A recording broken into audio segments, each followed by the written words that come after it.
At 1-9, the question must be asked if Bill O'Brien should be fired. With only one recruiting class in, injuries and other factors, the answer should be a resounding no.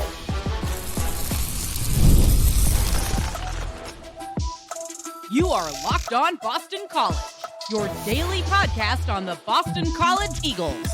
Part of the Locked On Podcast Network, your team every day. Hello and welcome. This is Locked On Boston College, your team every day, part of the Locked On Network, the #1 sports podcast network in the world. Thank you for joining us. I am AJ Black, editor of Eagle Insider, part of the 247 Network. I've been covering Boston College for over a decade. If you're looking for news, analysis, and details, you have an expert here who has been covering the team, and you have the podcast that's free and available on YouTube or wherever you get your podcasts. On today's show, we're going to talk about basketball. There's one big difference with this roster that I've noticed through the first two games. I think that's going to pay dividends.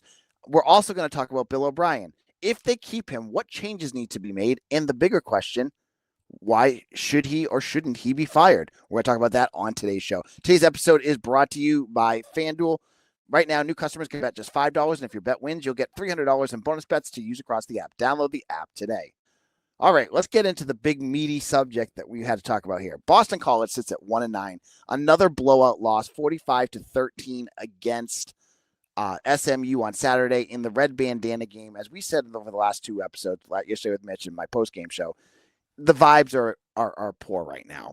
You know, the fan base is distraught. And the big question, and rightfully so, that a lot of people are asking is, should Bill O'Brien be fired? If your team goes 1-11 and that one win is against an FCS squad like Fordham, that question is a valid question to ask. I think it's fair to talk about it. I don't agree with it, and I'll explain why. So I've talked all about the issues that have gone on with this roster. You know, you have the injuries, the struggles with, and some of them are self-inflicted too. The transfer portal issues, you've got coaching staff that, your coaches maybe are not performing at the level that you need them to. And then the overall talent of your roster. All of these have combined into what has turned into one of the biggest epic meltdowns that we've seen out of BC, and a season that, I don't think anyone's going to want to remember at the end of this year. But let's play out this for a second. And I'll explain why firing Bill O'Brien is not the right thing. The season ends, and you do fire Bill O'Brien. Where does that leave Boston College? Are they going to get anyone better than him right now? Be honest with yourself. I think the name that everyone talks about is Bob Chesney at James Madison. Bob Chesney at James Madison, yes. I would love to see him here. He's not going to come here. He's a coach that is going to be in high demand in a year or two. Or even now. Why would he leave to go to a team that, is in bad shape? I'm saying for you, you've got a coach that you have to give a little bit more time to see if this can work, because your options are going to be very limited right now. So I think the big thing for BC here is that O'Brien, you're looking at what he has, right? He's had one recruiting class, and all those guys, I just put up their redshirt status. A ton of that class has played already. You have basically one transfer portal class out of him. That's been it. So Bill said it himself. He said this when he was, going on a tirade on Mike Galtieri last week. He said, this is a developmental program. It takes time. Now, I agree with that in one sense. I also think that your team shouldn't go from 7 wins to 1 win, but I know there's other factors that go into that as well. That being said, just firing him, it's just going to keep putting BC backwards. Like, you're just going backwards. Now, if you as an administration have seen and heard, what you've seen and heard is like, all right, this guy is not meeting what our standards are going to be. This guy is not pushing the team forward in terms of developing. Let's cut our losses now and go forward. That's something that they can think of. But I'm just saying, from a reactive standpoint, firing him is just going to put BC back another 4 years. When you had a coach just 2 years ago, myself included, said that this was the right guy for BC. Now we're 2 years in and we're going, no, that's not right. Fire him. this is not the type of program that does that kind of stuff.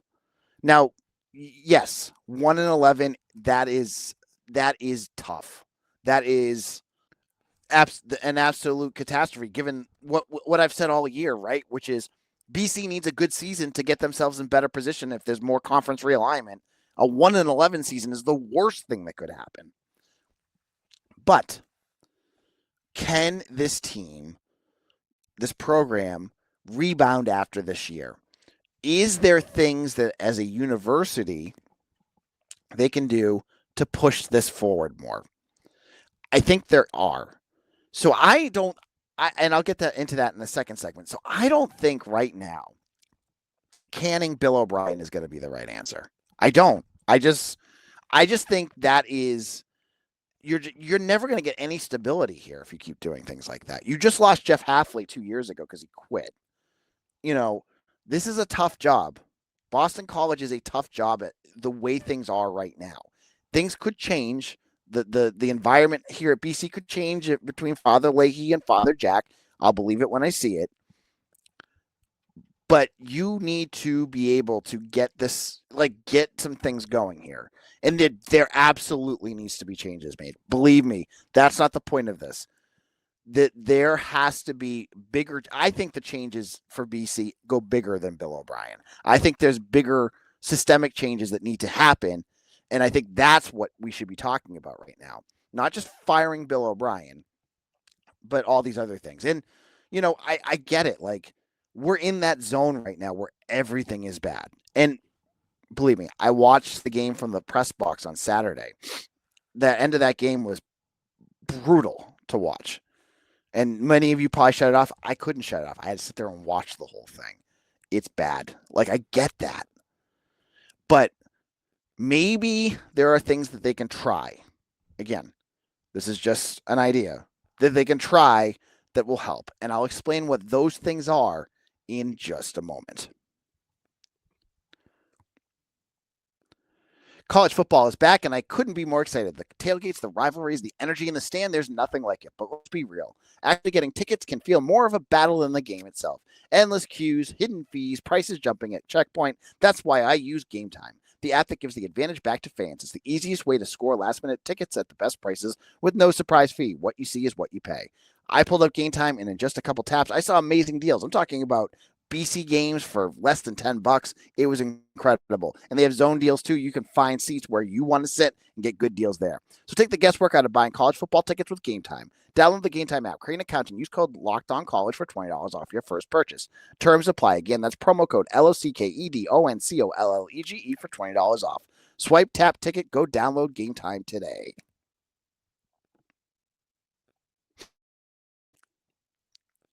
This is Locked On Boston College. AJ Black here of Eagle Insider, and we're talking about Bill O'Brien and whether, the reactive feeling of getting rid of him after a bad season like this is the right place for Boston College to go.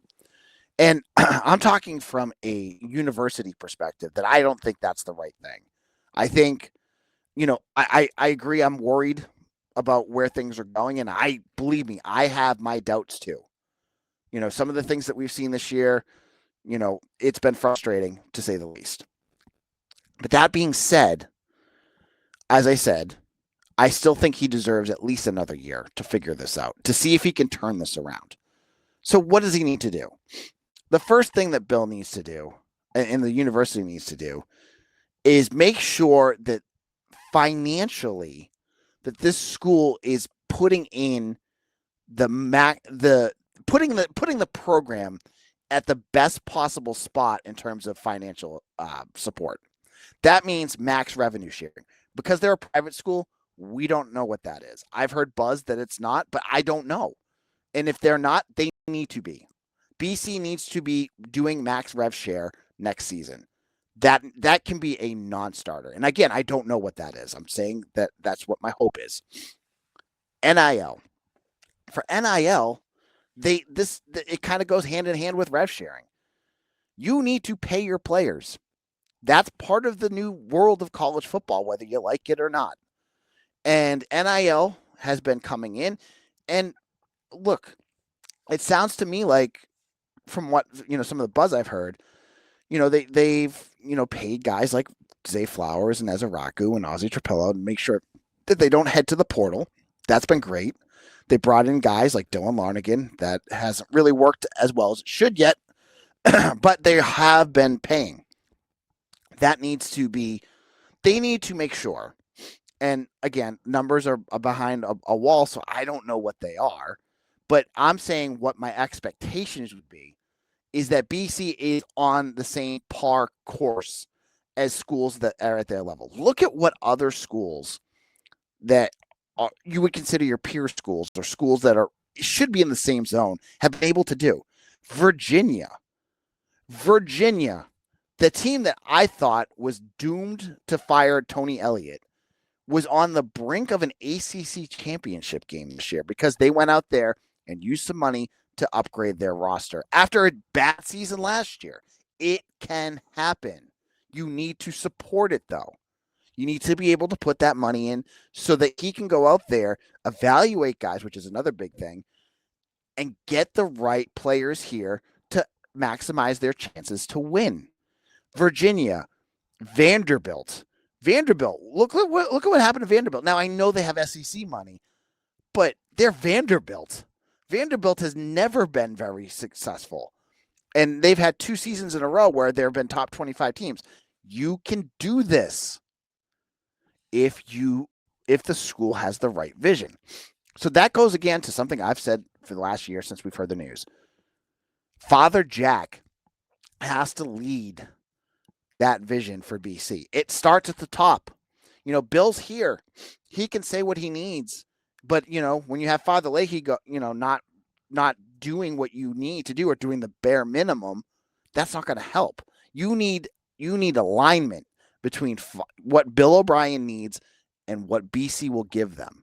So hopefully soon that will match so that this offseason, when BC needs to go to the portal and make sure they get the guys here that they need to, that's going to be something is going to be absolutely critical.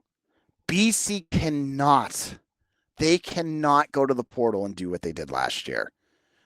Maybe Anye Nwisi and Chuck Nato will be better next year because it looks like they've only played 3 games. So there's a good chance they can redshirt and play again next year, and maybe another year will help beef them up a little bit.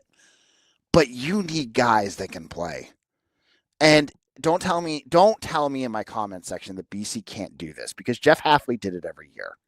They can get guys from Power 5 schools to come here and play. You got Kari Johnson. You got Ryan Turner. You got Kai Robichaux. You got these types of players in the past. I don't think the portal has changed that much. The BC is now locked out of all of that. I don't believe that at all. So, but that all goes to financial support. That's going to be a big thing this offseason. Next, this is the tough part for him, because I know he loves his coaching staff, but he needs to really take a strong look at who he has there. Are they the right choice for Boston College? When you go 1-11, if you go 1-11, 1-10, 2-10, if they beat Syracuse, they're not. I don't think they're going to beat Georgia Tech. You have to make changes. There's no way you can go into this offseason and say, "Oh yeah, my coaching staff's fine. We're just going to continue, doing what we're doing." You're going to have to make some changes. And so the big thing for me, when he looks at his staff next year in this offseason, and I'm sure he's going to go coach by coach, you need to evaluate, are they hitting the mark with their on-field product, and are they hitting the mark on the recruiting trail? Because what Bill O'Brien has brought to BC is an NFL developmental program. That's what he's talked about. He wants this to be a program that's developing and feeling like it's being in the NFL. Is that working? Or is that not what current college kids need? So, if you decide that you're going to move on from Will Lawing, or you're going to move on from Tim Lewis, should you continue that style and get some guy in here that has a ton of NFL experience? Or do you go out there and get a coach that's better at recruiting and understands the college world better? That's a big question for Bill. That's not something I can answer. I can tell you I would much rather have someone from the college level, but again, I'm not a college coach. I think that's going to be a big question mark for him this offseason, because I do believe that they're going to have to make a number of changes on that staff after what happened this year. You look up and down the positions and some of the things that are going on there, and honestly, he still has a ton of coaches on his staff that were Jeff Hafley coaches. Like you have Darryl Wyatt, Savon Huggins, Matt Applebaum, Matt Turn, all of those guys, Jonathan DiBiaso, all of those guys were Hafley guys. Are they fitting in his style? So again, these are all decisions he's going to have to make, but it's something he's going to have to look at really firmly, because he's got to be able to nail that. This is his chance to fix that if it's something that's not working. So I look at that as another big factor that's going to be going into this offseason. And my final one, again, kind of goes back to the school. BC, you're an ACC school here. When are you going to act like an ACC school? Not Bill. I'm talking above him. I'm talking about the administration. When is the school itself going to act like an ACC school? Because right now and fans say this, sometimes it feels like an ACC school in name, and they're just cashing a check. You look at every team this fall. Every team. All the fall teams, they're in the bottom of the ACC. This purpose of this podcast is almost exclusively football. So I don't talk about all those other programs, but the results aren't there either. BC, the motto is ever to excel. And it does not feel like that way on the athletic field. You have some programs like hockey and lacrosse that have played well at times. Lacrosse has played well all the time. But you look at every other program, and it's always been middle to the bottom of the conference. When is that going to change? And the only answer is when BC starts treating it that way. When they start treating athletics as one of the biggest factors on campus. You need to fund it, and that goes for football. I heard something out of Bill O'Brien last week that I thought was very fair. And Mitch Wolf has talked about it on the show too. He talked about, he was asked about the transfer portal. And he said they do the best that they can, and there's some guys that they find on the portal, but they can't look at everyone because they don't have a big enough staff. Well, you know who has big enough staffs? A lot of other schools. So that would be a big thing for them. Like, can they, that seems like a something that you could fund and then help him get the staff that he needs to do that. Because the last thing you want to do is miss a tape because you don't have the right guys, and then miss someone in the portal that could be your next big sack, edge rusher that you desperately need, or next defensive tackle because you didn't see their tape. So that's on BC. If he only has a certain amount of money to spend on his staff, he can't just magically fix things and have that go his way. He needs the school's support to do that. So that's why I go back to BC needs to fund it. That's why I said the rev share, the NIL, they're putting in, they're fixing alumni and charging everyone else a whole lot of money. Where's that money going? Is it going back into the program, or is it going into their endowment that you're never going to see again? Where is that money going? Because it needs to go back into the football program. That money. So, if you don't know what I'm talking about, if you didn't see, they have the new luxury boxes that are coming out. And these things are like $10,000 a pop, and they're going to have a ton of it, and it's going to bring in a ton of new revenue. But that money needs to go back into the football program. They need to be able to support things, and they need to be able to do all those types of things. So that ends my diatribe. As I said, I don't think it's the time to fire Bill O'Brien. I don't think it's the, even if you're frustrated, and I get that, there's a bunch of things that need to change first. And we need to see what that looks like from a school's perspective. And we'll get into the, we'll see what that looks like this winter. It's going to be crazy. It's going to be interesting to see where things go. Now, finally, let's get off football. I want to talk basketball for a second. There's one big development with this that I think could be a big difference this season. And I'm going to explain what that is in just a moment. The NBA is back, and there's no better place to get in on the action than FanDuel, the official sportsbook betting partner of the NBA. Even if you miss the start of the game or want to ride the hot hand, FanDuel has live bets on everything from who will score the next to fourth quarter comebacks. Plus, if you combine your live bets into a same game parlay for a shot at a bigger payout, it keeps getting every game exciting, especially when your team is making that late push. I love watching the Celtics, and hey, you can make same game parlays for some of their games. Pick a Sam Hauser 3-point spread along with the over-under in a game. Boom, you're there. Right now, if FanDuel is giving new customers $300 in bonus bets when your first $5 bet wins. So head to FanDuel.com to sign up and play your game with FanDuel, the official sportsbook betting partner of the NBA.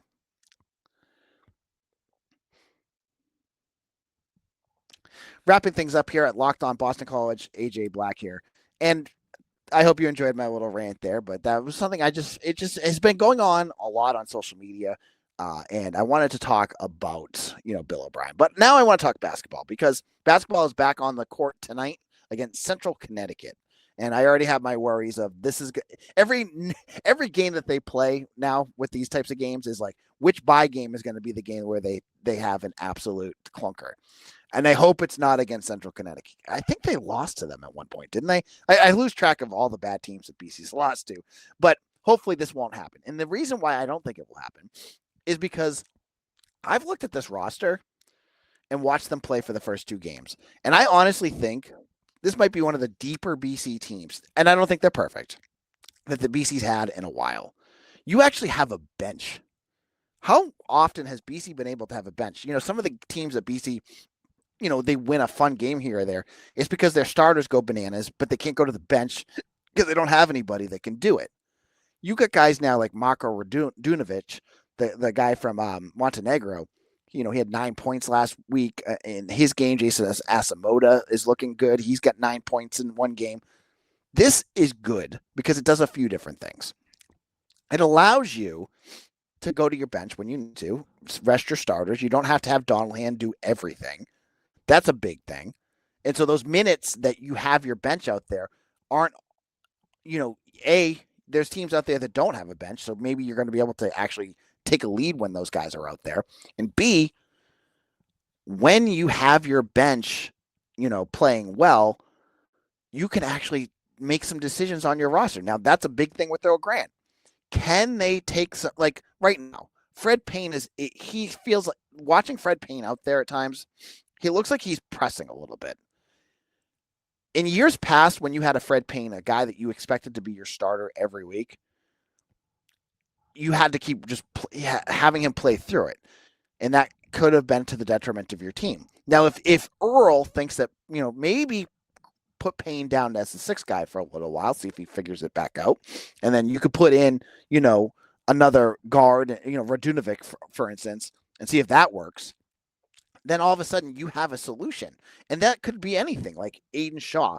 Like maybe you're not happy with how he's playing. You could put Kapke out there and go too big. You could do a whole bunch of different things. This gives you roster flexibility.